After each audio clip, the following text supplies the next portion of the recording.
बड़ी खबर है। सुप्रीम कोर्ट में दिल्ली के मुख्यमंत्री अरविंद केजरीवाल की जमानत याचिका पर सुनवाई शुरू हो गई है। केजरीवाल की ओर से अभिषेक मनु सिंघवी दलील रख रहे हैं। इस बीच हमारे साथ हमारी सहयोगी अंजलि जुड़ गए हैं, सीधे उनका रुख कर रहे थे। अंजलि, सबसे पहले जानकारी आपसे यही चाहेंगे, फिलहाल जो कार्रवाई चल रही है उसको लेकर क्या अपडेट आप तक पहुंच पाई है अभी?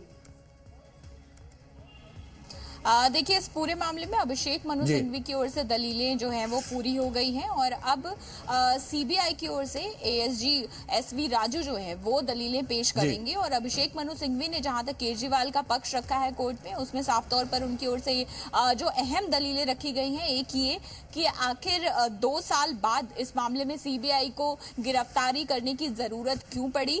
ये इंश्योरेंस अरेस्ट उन्होंने बताया। उनका इंश्योरेंस अरेस्ट से उनका मतलब ये है कि कोशिश ये की जा रही है कि अरविंद केजरीवाल को जेल में ही रखा जाए। इसलिए जब ईडी वाले मामले में उनकी जमानत के आसार बन रहे थे तो उससे ठीक पहले सीबीआई ने उन्हें गिरफ्तार कर लिया, जेल के अंदर से ही उनकी गिरफ्तारी कर ली गई। तो ये तमाम दलीलें जो हैं अभिषेक मनु सिंघवी की ओर से रखी गई। उन्होंने कहा कि अरविंद केजरीवाल की गिरफ्तारी के कोई पुख्ता सबूत नहीं है। इसके साथ ही साथ अरविंद केजरीवाल एक संवैधानिक पद पर है, वो देश छोड़कर भागेंगे नहीं। तो ये तमाम दलीलें जो हैं अभिषेक मनु सिंघवी की ओर से रखी गई हैं अरविंद केजरीवाल के पक्ष के तौर पर। जी अंजलि, एक जानकारी आपसे यहाँ पर यह भी चाहेंगे, जिस तरीके से लगातार ये कहा जा रहा था कि अरविंद केजरीवाल को जबरन जो है जेल में रखा गया है, लेकिन उस ओर एक तरफ ये भी कहा गया कि सीबीआई और ईडी के पास पर्याप्त सबूत नहीं है या उनके पास कोर्ट में पक्ष रखने के लिए कुछ पर्याप्त बातें नहीं है। इस आधार पर अरविंद केजरीवाल को रिहाई मिल जाएगी, ऐसा लगातार आम आदमी पार्टी कहती रही। लेकिन सीबीआई के द्वारा किस तरीके से पूरे मामले को लेकर रिएक्ट किया गया ईडी के द्वारा, अंजलि?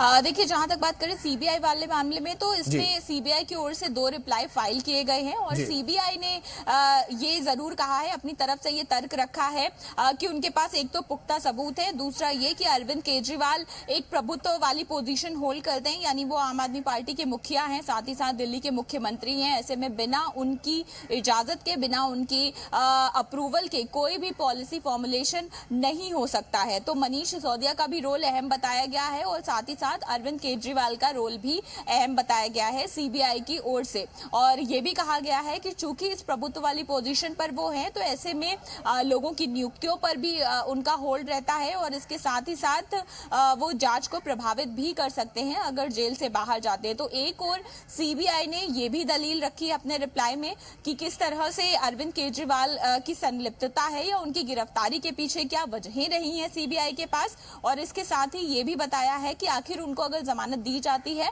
तो किस तरह से केस की जांच जो है वो प्रभावित भी हो सकती है। हालांकि अब जो कोर्ट में अभी जो हियरिंग चल रही है उसमें एएसजी एसवी राजू जो हैं वो सीबीआई की ओर से सभी दलीलें जो हैं वो कोर्ट के सामने रखेंगे। जस्टिस सूर्यकांत की अध्यक्षता वाली 3 जजों की बेंच इस पूरे मामले की सुनवाई कर रही है और अब देखना होगा कि आखिर सीबीआई की दलीलें क्या अभिषेक मनु सिंघवी की दलीलों की काट बन पाती हैं या नहीं। बिल्कुल अंजलि, आप पूरी अपडेट पर नजर बनाए रखें। फिलहाल बहुत शुक्रिया आपका जुड़ने के लिए और इन तमाम जानकारियों के लिए।